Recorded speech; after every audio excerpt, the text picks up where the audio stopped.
Okay, moving on to quality of introduction and conclusion. In order to get your 20 points for that, your introduction and conclusion both need to be text-free. Now, it doesn't say memorized, it just says text-free.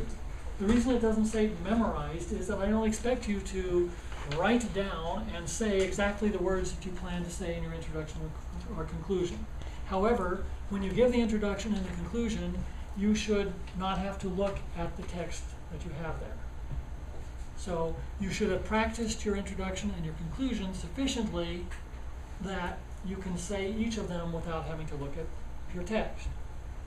When are you most likely to be nervous in a speech? Which part? In the middle. Middle? You think so?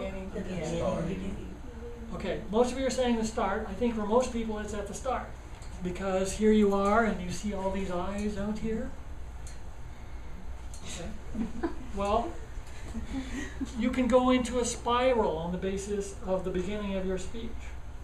If you come up and know what you're going to say in your introduction, can say it with authority and appear to be confident, even if your stomach is churning, then you can go into a positive spiral. Your audience is going to note what you say at the beginning. They're going to feel good. They're going to say, oh, this is somebody who's got something important to say.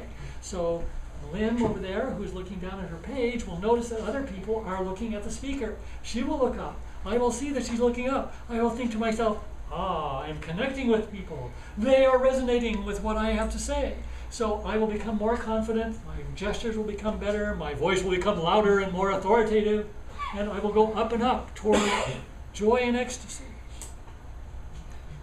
However, if I come in and have the middle of my speech pretty well prepared, but I don't know what to do in the introduction, I'm tentative, reticent, quiet, then even though Erica is predisposed to be interested in what I have to say, and Steve is also willing to give me the benefit of the doubt, if I start out that way, pretty soon Unique and Mike and Aisha are going to be fiddling with their papers.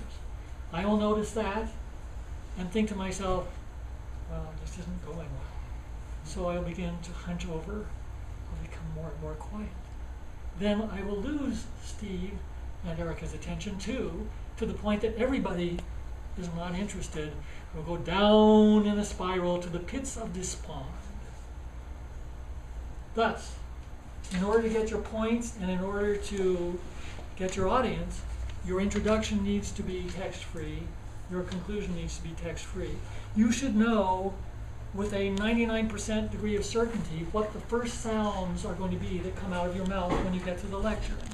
You should know with a 99% degree of certainty what the last sounds are going to be when you conclude your speech. Those first sounds should not be meaningless or weak. They need to be certain and strong. All right, so your introduction and conclusion need to be 100% text-free.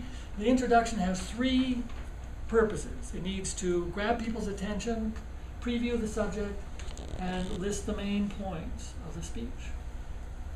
The conclusion needs to review and summarize. You remember that tell them what you told them?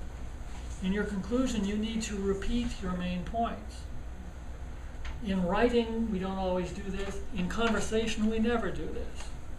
If Chris and Tara meet each other Monday morning in the cafeteria, and Tara says, well, Chris, how was your weekend?